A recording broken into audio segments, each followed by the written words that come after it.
Good morning, everybody. Hope everybody's okay. We still are doing the Shiur on the Zoom, but it's better than nothing. And maybe it's even better sometimes, you know, if you put it this way. You can mute people that you don't want to hear them, you can just shut them off. We are in have two parshiot that finishing the book of Bamidbar. One is Matot and the other one is Mas'ei.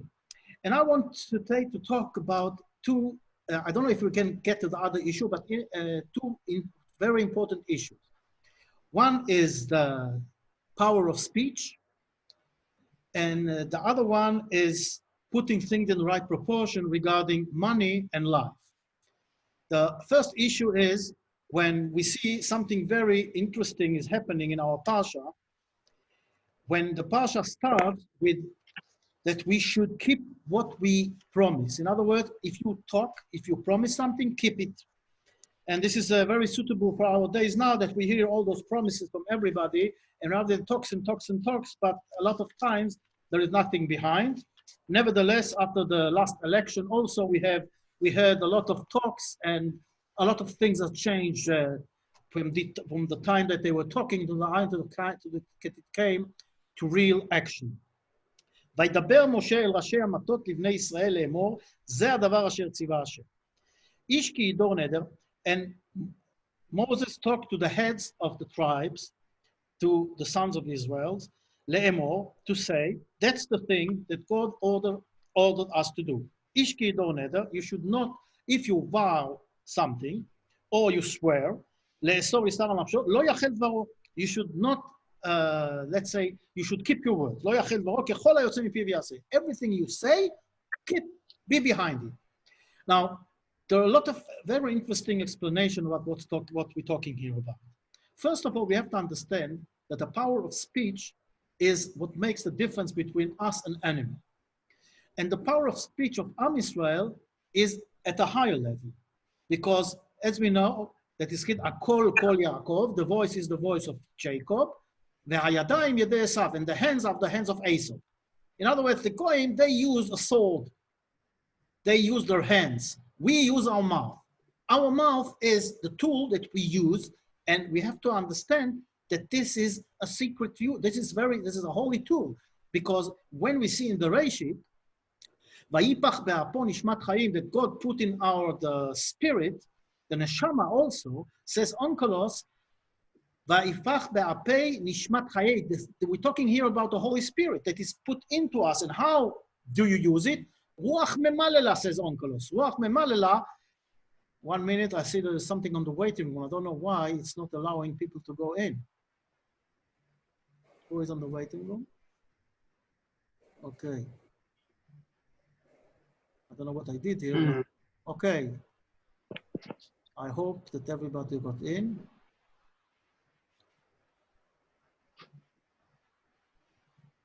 Okay. One who wanted to go in is in. Who knows? Yes. She's in. She's in? I think so, connecting. Okay, I don't know why it's doesn't let me. I don't. Okay. Fine. Okay, I hope so. Thanks. Okay, yeah, I see you got in. Okay. Okay, we're going on. So, לא יחל דברו, כל היוצא מפיו יעשה. That you, if you say something, you have to keep your words. In other words, don't promise. Now, interesting point is that Moses is talking to the heads of the tribes, and it's written Livnei Israel. And it's not very clear. Is he talking to the heads of the tribes and to the children of Israel? Or the meaning is that he's talking to the heads of the tribes and is of the children of Israel, and he really is only talking to them. It's not very clear because there is no vav. Because if we wanted to make it clear that Moshe Rabbeinu is talking to both, to the leaders and to the people, it should be וידבר משה אל ראשי המטות and to the children. But the end, the vav, is not there. So one of the beautiful explanation is that we're really talking here about keeping our words. Now, who is Or let's say, who are those who promise and talk and don't deliver? Is it the people from the street? Or is it those who go on election that are our messengers, that are the politicians? They like to promise a lot of promises. But then, after the election, half of the promises, if at all, they don't keep. So in other words, the Torah is telling us that it is very important to make sure that the leaders, when they speak and promise, they should keep their promises. That's why it looks like Moshe Rabbeinu is talking firstly to the leaders, because they are the one who promise and talk and don't deliver. Of course, that everybody has to keep his words. But there is another beautiful explanation. Afterwards, we see that it's quite easy to, if you vow, if you swear or you had a vow or whatever, you can cancel. And by the way, I'm not talking only about father to daughter or husband to wife at a certain age. We are also talking, we all know we do Atarat Nuradim before Yom Kippur. So a Beis Din, which can be three peoples, they don't have to be rabbis, they don't have to be anything. Just three Jews, they can sit as a Beis Din, and you ask them for cancellation of the vow, and they cancel it. So it's quite easy to do it. And because of this, one of the explanations is that this is not being told to the people, this is only being told to the leaders. Why? That people will not just think that they can just talk and promise and do vows and then not keeping them because there's no problem. Oh, okay, I'm not going to do this, I'm going to do this. Okay, I cannot do it. I'll go and I gather three people, three adults, and they're going to be my Beis Din, and I'm going to cancel what I vow. No. Lo yachel dvaro. If you say something, if you promise something, keep it. First of all, keep it. No, so 1 minute. So why is it so easy to cancel it? It's a big question. If it's so important to keep your words, why is it so easy to cancel it? And it is easy, believe me. You just find an excuse and a base, and if it's a rabbi, a great rabbi, he can do it by himself. The point is that God wants only the good for us. And God knows how important it is to keep our words. So in order to secure us and to make sure that we won't fall with promising things we cannot deliver, he gave us an option to cancel it. So from one side, what you promise, keep. From the other side, you can cancel it if you cannot do it. So it is easy because God doesn't want us to fall, to be sinners. But it doesn't make a difference about the importance of delivering, keeping your words. So it is it's like a, so 1 minute, I can understand it. From one side, you shouldn't, if you promise something, you should do it. From the other side, it's very easy to say. That's why this is being told only to the leaders, not to the people, because the leaders, they know what to do with it. They know that they don't just go and cancel to everybody whatever they vow. On the other side, if somebody said something, because it is, by the way, it's very interesting. The Nosach Ashkenaz, we have the, every day we have the, we have Tachan after the Shmoneh Esrei, and we have there what we call Ashamnu, Bagadnu, Gazalnu, those, how do you call it, the Vidui, and, sorry? What did you say? So I didn't... No, asking for forgiveness. Yeah. So in Ashkenaz, you only say the Nefilat Apayim, Vayomer David El Gad. You don't say what you before Ashamnu, Bagadnu, and this whole thing, and not also the 13 measures of mercy. Hashem, Hashem, El Rachum V'Chanun, Erech Apayim, Rav Chesed Ve'emet. In Nosach Ashkenaz, they only say it on Yamim Noraim, only Rosh Hashanah and Yom Kippur, and only on Yom Kippur and Yamim Noraim, Naseret Yemei Tshuva. They don't say it through the whole year. Here, they're already on Monday and Thursday, they do say it, but the Ashkenaz minhag is not to say. So can somebody come and say, it's not important, that's why in Nosach Ashkenaz, they don't say the 13 Midot Rachamim. The real truth is that it is so important that Nosach Ashkenaz were afraid that somebody will just say it without understanding the importance and the holiness of those words, Hashem, Hashem, Tel Malei Rachamim, Hashem, Hashem. So in other words, because of this, they said you're going only to say those words on very special occasions. You cannot say it all the year because, you know, a lot of things that we do it regularly on a regular basis, every day, what happens to it? We say, Hashem, Hashem, and you can see it. You can see it in shul. When people say the 13 Midot Chachamim, they say it like they don't even understand what they say. You know, they have so many kavanot in it. And this is why Ashkenaz said, you know what, in order to not fall in sin, we are not going to allow people to say it the whole year, only on special occasions. From the other side, the Sfarad minhag is to say it every day because it is very important to say it every day. So you see the contradiction. It's the way you look at things. Every coin's got two sides. But it doesn't make people think that Ashkenaz say don't do it because it's not so important. No, on the contrary. They think it's so important that they don't want people to do a mistake and say it just like mitzvat anashim milumada, like, you know, like regular speaking and not understanding what you say. And it's very important. Also the tefillah, you know, it's better off to pray a short tefillah, but with intentions, and not a long tefillah with no intentions. He did nothing. So this is also what's happening here. From one side, it is so important to keep your words that the Torah tells you, lo yachel dvaro. From the other side, the Torah wants you, keep you away from making a mistake. So the Torah gives you an option to cancel the vow. But don't use it regularly. Don't do it. Don't what? That's why a lot of things say bli neder. You know, when you promise something, always say bli neder.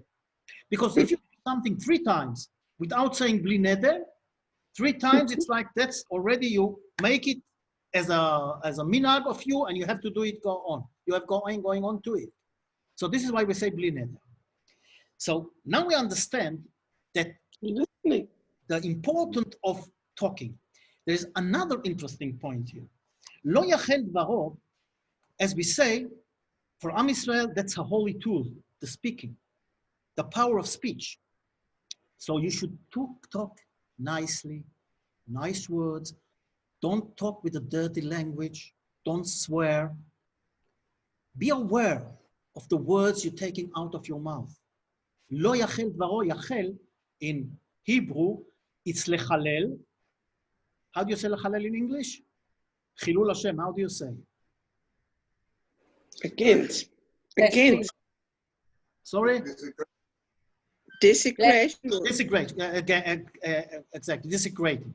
If you are using the words in the right sense, lo yachel, don't desecrate the words you're taking out of your mouth, from one side. And also, lo yachel is from the language of chulin, chol.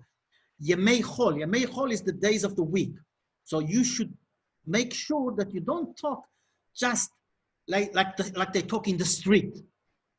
You talk like a Jew. Keep a nice thing. For example, if you see Chas v'Sholom, a rabbi, and he swears, what do you think about this? This is Chilul Hashem. You expect somebody who is on a high level to talk nicely, to have a nice language. And this is also what the Torah tells us, each one of us. We are Jews. We have to keep our language. We have to talk clean language, not dirty language. Lo yachel dvaro. Also, the importance of speech, the importance of the words. You remember, every year, I'm talking about this unbelievable story in Petach Tikva, when they started the Moshava in Petach Tikva, and they didn't have a base kvarot, they didn't have a base oilam, they didn't have a base almin, they didn't have how do you say, a ministry, how do you say? Okay, they didn't have a bet kvarot, and they were thinking about what and where, and that this guy got up and says, I am willing to be the first one to be buried here in the bet kvarot. 10 days later, he was buried there. And if you remember, I always show you the matzeva. Because, you know, when I hear stories, I like to go and see with my own eyes. And I saw it with my own eyes. I went to Petach Tikva, to Sgula, the best Kvarot. On the right side, this is the first place where they were burying people.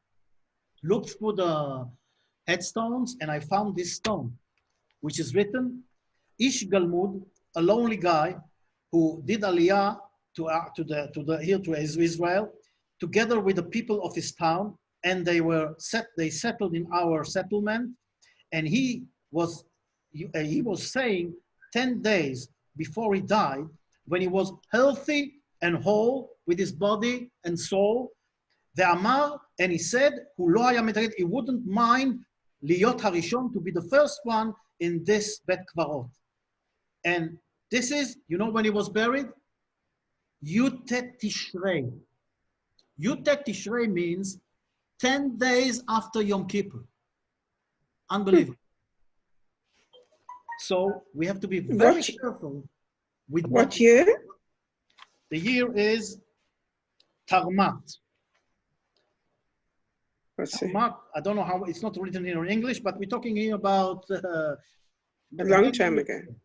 When they were starting here to building Israel. Mm-hmm. Anyway, this is the power of speech. And when we talk about the power of speech, something very interesting is also, the Chafetz Chaim says that if we will understand the power of speech and use it right, we have to understand that every word is a mitzvah. So think to yourself, how many mitzvahs you can do in a day, in a minute. From the other side, Chas v'Sholom, if you talk Lashon Hara, how many sins can you do? I'm not saying, you know, we're all human beings when we all, it's very easy to say, but we have to understand the importance. And that's what's the meaning is. How important the power of speech is. You know, this week, I went at work, came this woman, and she was very frightened from the corona, and she didn't want to come close to anybody. And you know, at one point I told her, you know, why did you come?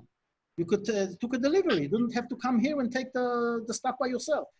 And you know, it took time because the guy in charge was on the phone. And then I saw she was so stressed, so I took the chairs and the box and put it in her car. But she didn't want to come into the office. She didn't want to sign. And you know, if you don't sign, it's through another company. We sell through the Groupon, if you know, on the internet.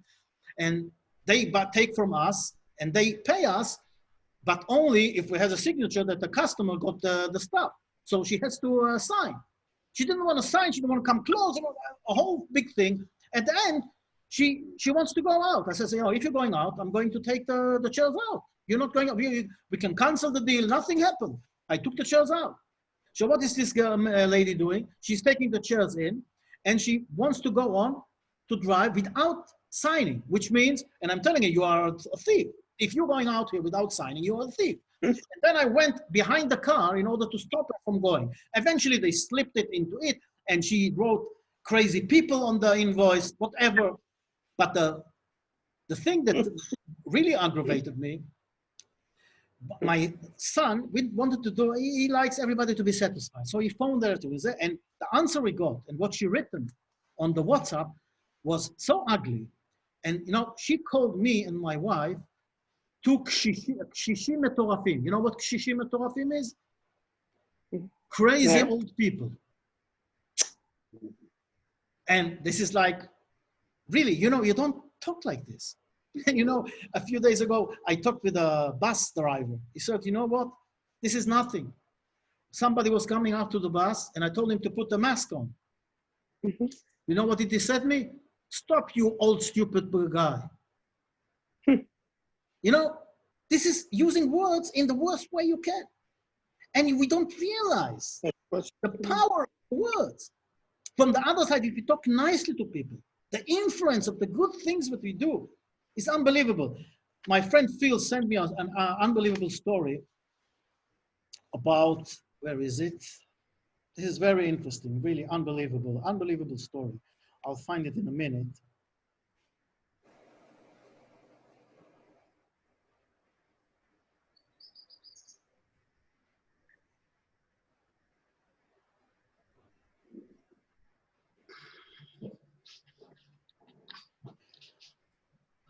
The Rav Soloveitchik only visited Israel once in 1935. He traveled to Kibbutz Kinneret in the north and helped in the, I don't know what's written here. The kibbutznikim offered to feed him, but he politely refused. Why? This is it's not a religious kibbutz. I think it's Shomer HaTzair, whatever. And he cannot eat there. So he was eating. He was, and so he refused politely, assuming that it's not kosher. You know what happened? The kibbutznikim came to him and told him that their kitchen was kosher. He couldn't believe it. Your kitchen is kosher, and he checked it. It's really a kosher kitchen, kosher food. He couldn't understand it. How is it that a kibbutz like Kinneret, which is a non-religious, let's say you can say even anti-religious kibbutz, at that time, it's got a kosher kitchen? And they told him that the Rav Kook years before, he did a tour in all the north, and he went to the old kibbutz, the non-religious kibbutzim. And he really didn't, and he went there at Shabbos, and he had his own challah. He didn't eat anything from them, but from the other side, didn't say anything to them, nothing bad to them. If they turned the light on and off on Shabbos in the dining room, he said nothing, only good things.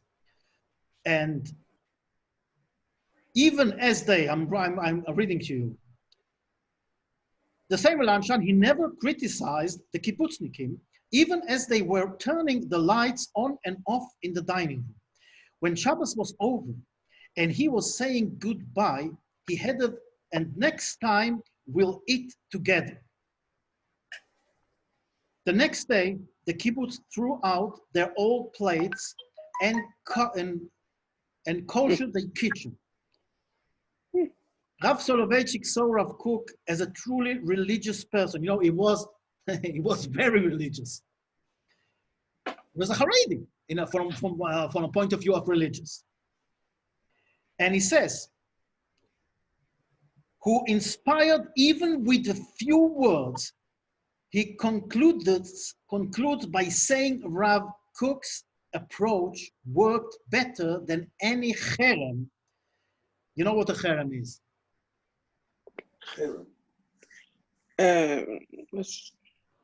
Excommunication.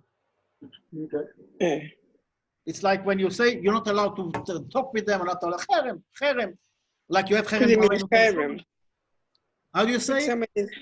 You put someone in cherem.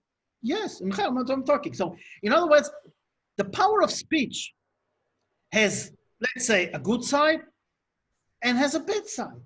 And this is in our hands. You know, the way to work with words is so great. For example, you know, when you are dealing and willing in business, how do you deal and will? How do you do things? How do you talk with people? Are you getting angry? Are you talking nicely? Are you talking nice words in order to cover up wrong things? You know, you can convince somebody to buy something with nice words. That's a good salesman. But is it true what you're saying, or is it not? For example, I met this Haredi guy, and we were talking, and he was telling me about all the tricks he used on business. And I couldn't understand it. I says, you are an ultra-religious guy. How can you use those tricks that you're talking about? This is lying, this is stealing, this is not right. He says, that's business. What do you mean that's business? That's business? To lie to people? And that's exactly what we have to understand.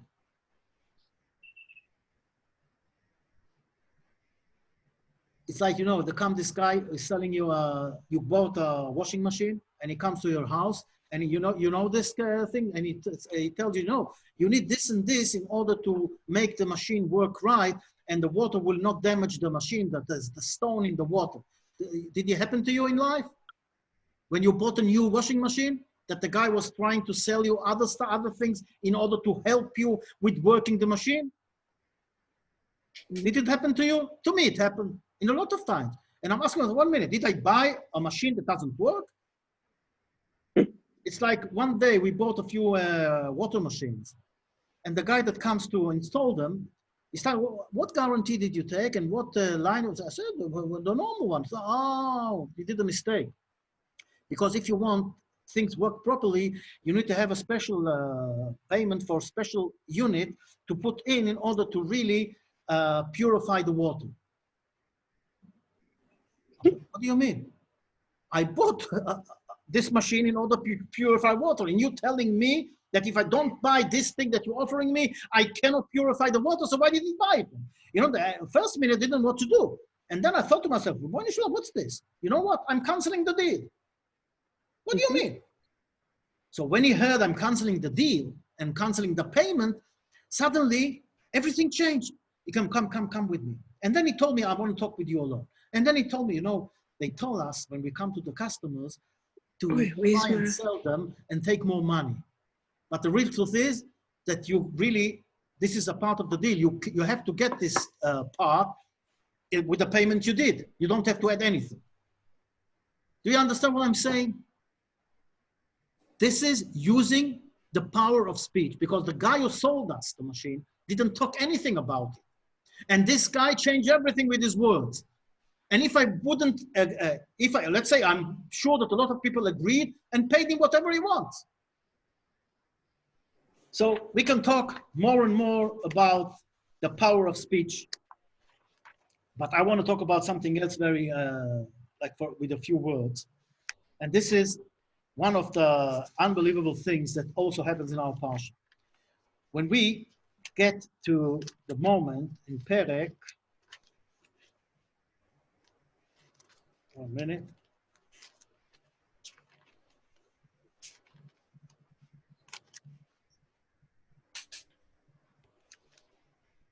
Yes. Sorry, no, that's not the beginning. I'm going to do it very quickly because I haven't got a lot of times, but anyway, it starts like this. ומקנה רב היה לבני ואהרון. And בני Reuven and the children of Reuven and Gad had a lot of cattle. This is a very strange way to start.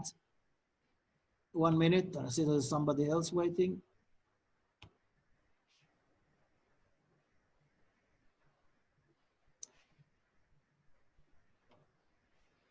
This is a very interesting way to start a parsha. Well, what's going on here? Who cares that they had a lot of cattle? Everybody that got out of Mitzrayim, they had a lot of property, they had a lot of possessions that they took from the Egyptian. But when we see later on what's happening, this is even more unbelievable. And they're asking to stay in Ever HaYarden and not go into Eretz Israel. And they're saying, etc., etc., etc. And then they say, 1 minute. There is another interesting story about here, but I haven't got the time to talk about it because we are already late. And then they tell them, we're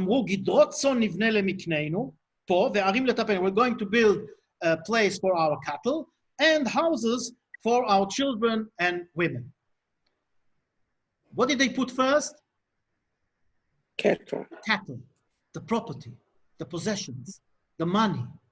And Moshe Rabbeinu tells them later on, says, are you crazy? First of all, you build houses for your women and children. Then you take care about the cattle. You've got it all wrong. And in life, unfortunately, we say it in Shema, that we say, Shema Yisrael, Hashem Elokeinu, V'ahavta Hashem Elokecha b'chol levavcha, with all your heart. We say it with the two yetzari, with the good inclination, the bad inclination. B'chol levavcha, b'chol nafshecha, with all your soul, even if you take your soul, if you kill you. And b'chol me'odecha. What is b'chol me'odecha? One of the explanations is that even if you have to give all your money for this, you will still do it.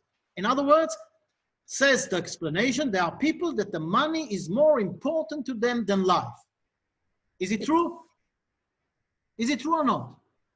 Unfortunately. Unfortunately, yes. It is. Sometimes it is. We had here years ago a diamond dealer who came with a package of diamonds home, and they maybe knew about him. Somebody talked, and they was waiting him outside his house with guns, and they asked him to give the package to them, and he refused.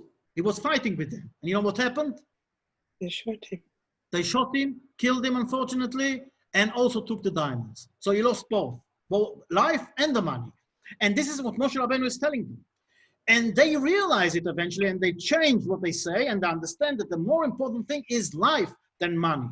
But unfortunately, a big lesson for us is to understand and realize that sometimes in life, we stand and we have to make sure what is the important in life and what is less important.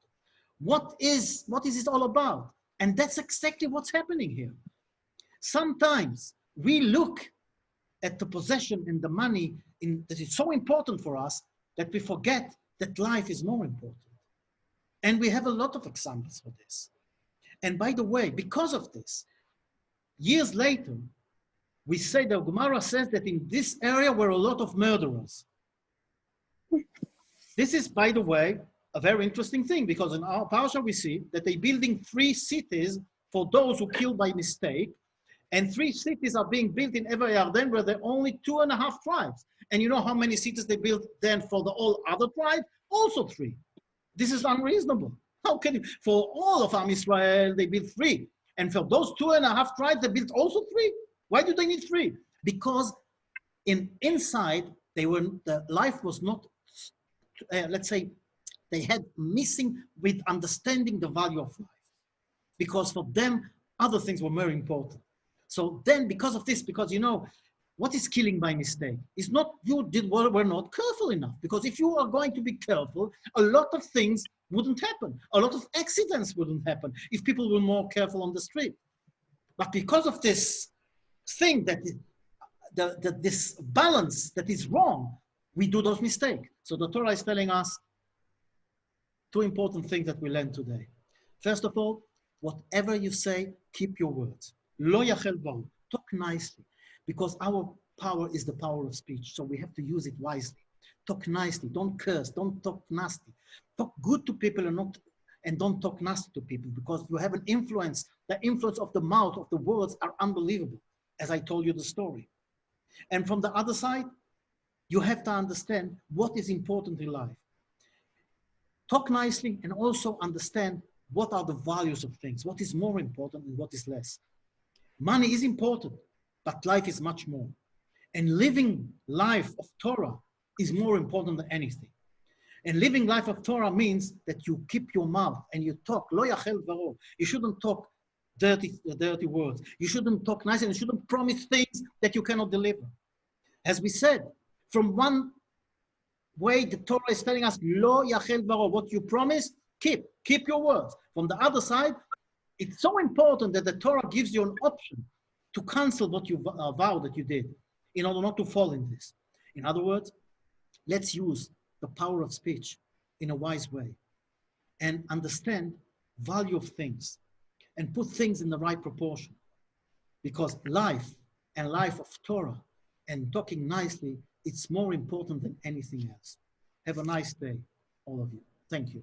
Thank you. Thank you. Thank you. Thank you. תודה רבה. Have a good week. Thank you. You too, you too. תודה רבה.